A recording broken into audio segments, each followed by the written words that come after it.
Setiap orang tua, terutama ibu, pasti ingin anaknya mendapatkan ASI yang cukup. Nah, tapi kadang timbul nih rasa-rasa khawatir dan cemas kalau nggak mendapatkan ASI yang cukup. Apalagi kalau ada omongan dari kanan kiri yang bikin kita tambah parno. Oke, buat kamu ibu yang lagi cemas, tenang dulu. Berikut adalah bukan tanda ASI kamu kurang. Yang pertama adalah ukuran payudara dan bentuk puting. Ih, payudaranya kecil. Ih, putingnya datar. Pasti ASI-nya kurang. Kata siapa? Karena bentuk payudara dan bentuk puting ibu itu tidak mempengaruhi dari hasil ASI. Karena produksi ASI itu tidak dipengaruhi oleh morfologi payudara. Yang kedua adalah kencang dan lembeknya payudara. Duh, payudaranya kendur gitu, emang ASI-nya banyak. Payudara yang lembek berarti ASI keluar dengan lancar dan diminum dengan baik oleh si kecil.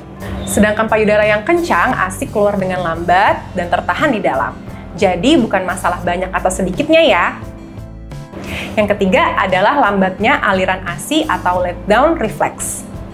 Biasanya di awal menyusui, ASI ibu itu keluarnya bisa sampai muncrat-muncrat. Nah, itu namanya let down reflex.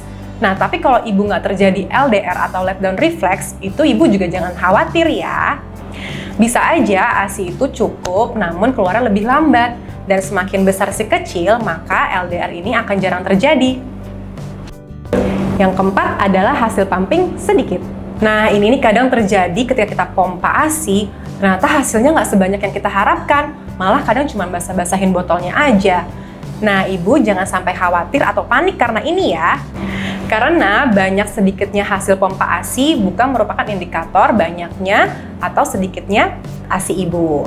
Nah, karena pumping itu adalah yang paling penting konsisten dan kedisiplinan pumping. Dan yang paling penting juga adalah direct breastfeeding atau menyusui langsung ke payudara ibu. Kenapa direct breastfeeding itu lebih disarankan? Karena hisapan si kecil itu adalah yang paling efektif untuk mengosongkan payudara ibu sehingga hasil ASI pun lebih banyak. Yang kelima adalah bayi rewel saat disusui. Bayi rewel itu banyak loh sebabnya. Yang pertama, bisa aja perlekatannya itu memang kurang baik. Lalu yang kedua, ketika lapar, diresponnya itu terlambat. Jadi banyak hal-hal yang mempengaruhi si kecil rewel ketika menyusui. Nah terus Mamin, gimana kalau si kecil itu terbangun-bangun terus tengah malam hari ya?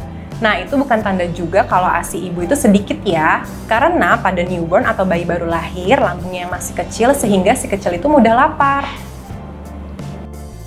Nah, buat para ibu yang masih menyusui, semangat ya. Kuncinya adalah di pengosongan payudara. Karena semakin kosong payudara, maka akan semakin aktif untuk memproduksi hasil ASI yang lebih banyak. Dan jangan lupa juga cukupin nutrisi dan asupan cairan kamu ya.